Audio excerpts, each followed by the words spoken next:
আপনি যদি কোনো ওয়ারিশের সম্পদ কিনতে চান সেই ক্ষেত্রে অবশ্যই বন্টননামা দলিল আগে করবেন, তারপরে ওয়ারিশের সম্পদ কিনবেন। এখন কেউ প্রশ্ন করতে পারেন, যদি আমি ওয়ারিশের সম্পদ কিনি বন্টননামা দলিল ছাড়া কিনি তাহলে হবে না? হবে, তবে বাংলাদেশ সরকার এই ব্যাপারে এখন সতর্ক হচ্ছে, ল্যান্ড সেক্টর, যে ওয়ারিশের সম্পদ কিনলে অবশ্যই আপনি আগে একটি বন্টননামা দলিল করবেন। কারণ আপনি যাদের কাছ থেকে সম্পদ কিনছেন তাদের এখন বর্তমানে সম্পর্ক ভালো, 10 বছর পরে সম্পর্ক ভালো নাও থাকতে পারে, মতের মিল এখন আছে, ভবিষ্যতে নাও থাকতে পারে।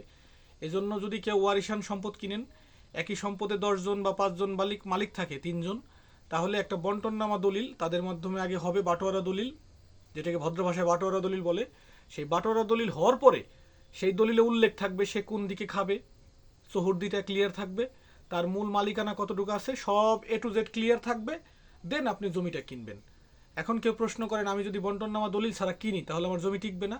হ্যাঁ টিকবে।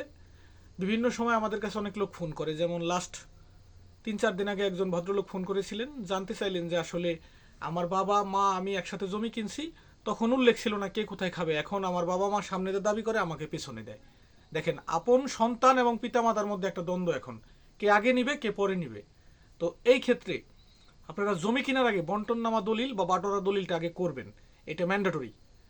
বিশেষ করে যারা ক্রেতা আছেন, কিনবেন, আমি তাদেরকে রিকোয়েস্ট করব, লক্ষ লক্ষ টাকা কোটি কোটি টাকা ব্যয় করে আপনি সম্পদ কিনছেন, সেই ব্যাপারে যদি আপনার অ্যাটেনশন বা আপনার ক্লিয়ারিটি না থাকে, আপনার যদি সেই ব্যাপারে এভিডেন্স না থাকে, তাহলে আপনি কিন্তু ভবিষ্যতে সাফার করবেন বলে আমার মনে হয়, বা এটা বিজ্ঞজনরা মনে করে। তাই জমি কেনার আগে যদি একই সম্পদে একাধিক মালিক থাকে, আপনি 5 জন থেকে একজনের অংশ বা 2 জনের অংশ কিনতে চান, একটা বন্টননামা দলিল বা বাটোয়ারা দলিল করে নেবেন। যদি এখানে আপনার কিছু ইনভেস্ট করতে হয়, আমার মনে হয় তাও করা উচিত। ইন ফিউচার আপনার পরের জেনারেশন ভালো থাকবে, এইটা ভেবে শুধুমাত্র, আর কিছু না। এটা অত্যন্ত লজিক্যাল এবং গুরুত্বপূর্ণ একটা বিষয়। এটা আমার ব্যক্তিগত মতামত আপনাদের সাথে শেয়ার করলাম। ভালো লাগলে আমাদের সাথে থাকবেন, ভুল ত্রুটি হলে ক্ষমা সুন্দর দৃষ্টিতে দেখবেন।